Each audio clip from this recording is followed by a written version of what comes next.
First at 5, major momentum on gun laws in Oregon. A grassroots campaign called Lift Every Voice Oregon has gathered enough signatures to get stricter gun safety measures on this November's ballot. Thank you for joining us. I'm Laurel Porter. Today, dozens made their way to Salem to deliver the signatures to the Secretary of State's office. Let's bring in Christelle Kumwe, who's in Salem right now. And Christelle, this is a big step forward in their effort. Absolutely. And the group was here on a mission, hoping that thousands of signatures gathered will be enough to spark change in gun laws here in Oregon.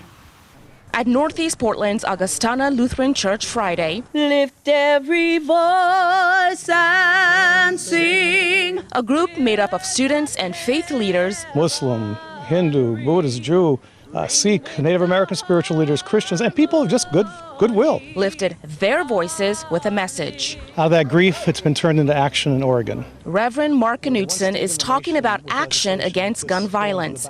He and others with Lift Every Voice Oregon worked to get Initiative Petition 17 on the November ballot. IP 17 calls for permits and thorough background checks for all gun purchases, while banning large-capacity magazines. All our faith traditions say love is at the core, and when love is at the core, it's a verb, it's active, my wife likes to say. So we have to take action when our neighbors are bleeding and children are being shot in their schools. The group needed to secure 112,000 signatures to qualify for the November ballot. And this is a day of hope, profound hope. On Friday, he announced they surpassed that goal, gathering over 160,000 signatures. We can take action in this country, in this democracy, and change the way things are.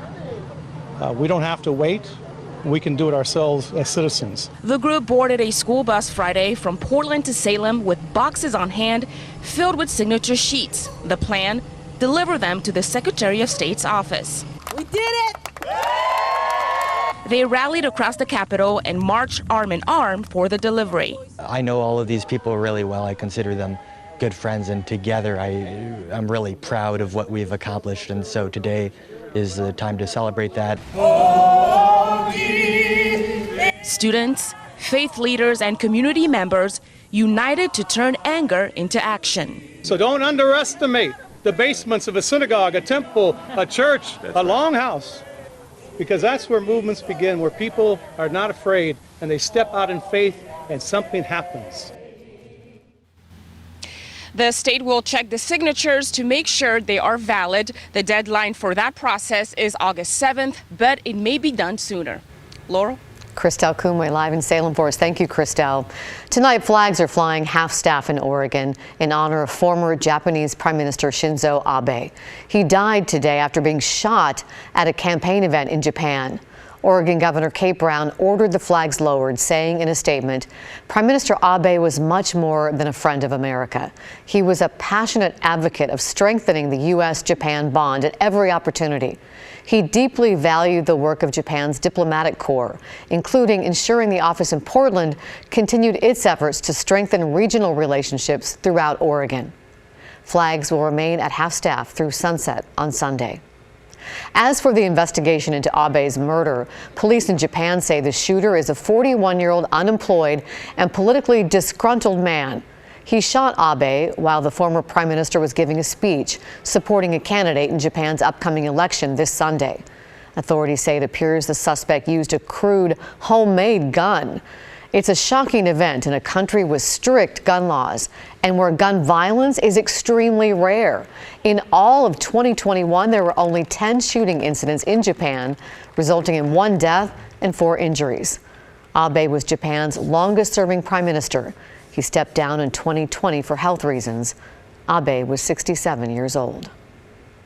A woman has critical injuries after a car hit her and took off. It happened last night on Southwest Barnes Road near Providence St. Vincent Hospital. She was in a crosswalk when a driver ran a red light and hit her. Police say they found the car that hit her parked in a nearby neighborhood this morning. They haven't released any information about the driver. A psychiatric patient who went missing from a residential treatment home early Thursday morning has been found. 41-year-old Christopher Hall was sent to the Oregon State Hospital in 2020 after kidnapping a woman at knife point. Our Bryant Clerkley spoke to officials about this. And Bryant, when did they find Hall? Hey, Laurel, Hall returned to the residential treatment home around 10:30 this morning voluntarily. The executive director of the Psychiatric Security Review Board said Hall will now be transported back to the state hospital. 41-year-old Christopher Hall is now off the streets after escaping from his residential treatment home in Gresham early Thursday morning. Back in 2019, witnesses say Hall, armed with a large chain, tried to break into a Northwest Portland church. When police showed up, he fled the scene and made his way to a nearby McDonald's where a woman was waiting for a ride with her teenage daughter. Hall grabbed the woman, pushed her to the ground, and held her at knife point until cops arrived with guns drawn. He was eventually taken into custody after being tased. Witnesses say he wasn't making sense and seemed volatile. Hall was found guilty and sentenced to 20 years at the Oregon State Hospital. Officials say Hall suffers from a mental health disorder that can make him dangerous. Hall is under the jurisdiction of the Psychiatric Security Review Board. He ended up in a residential home instead of the hospital because a board consisting of health professionals, law enforcement, members of the public, and attorneys found he could be safely managed in the community with treatment. The executive director of the Psychiatric Security Review Board says Hall will go back to the state hospital and a board will have another hearing to determine his fate. Hall's hearing has not been scheduled yet, but by law it has to be scheduled within 20 days. Occasionally, an attorney will ask for a continuance, which could add another 60 days. Laurel? Thank you, Bryant.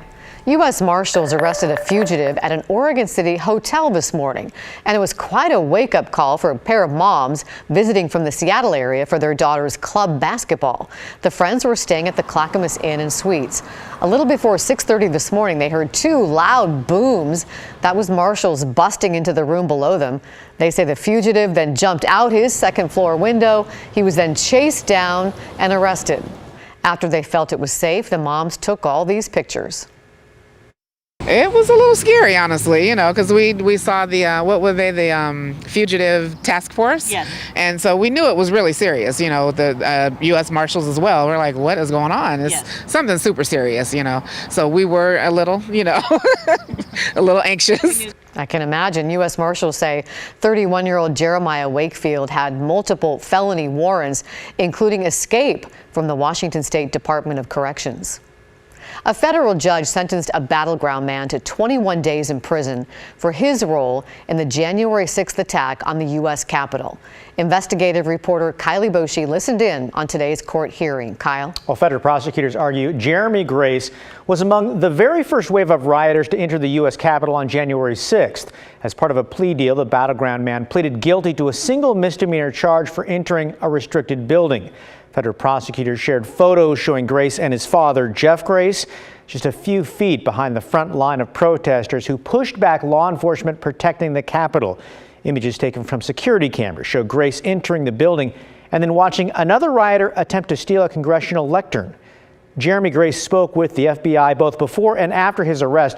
According to prosecutors, Grace lied in two separate interviews with federal agents by claiming he never entered the U.S. Capitol building. Well, photos and video tell a much different story. Grace used his cell phone to take several selfie-style videos and photos. During sentencing, Grace's defense lawyer portrayed the battleground man as a dedicated family man with a wife and two children. Again, he was sentenced to 21 days in prison. His father, Jeff Grace, has a plea hearing scheduled later this month. Thank you, Kyle. Today, a new health campaign launched in Oregon called Rethink the Drink. It's from the Oregon Health Authority and raises awareness about the risks of excessive drinking. They say it's a problem that affects more than 1 in 5 adults in Oregon. Heavy drinking is defined as more than 8 drinks a week for women or 15 for men. The campaign includes TV, radio, and digital ads, social media pages, and ways for local organizations to get involved. The ultimate goal is to reduce excessive drinking.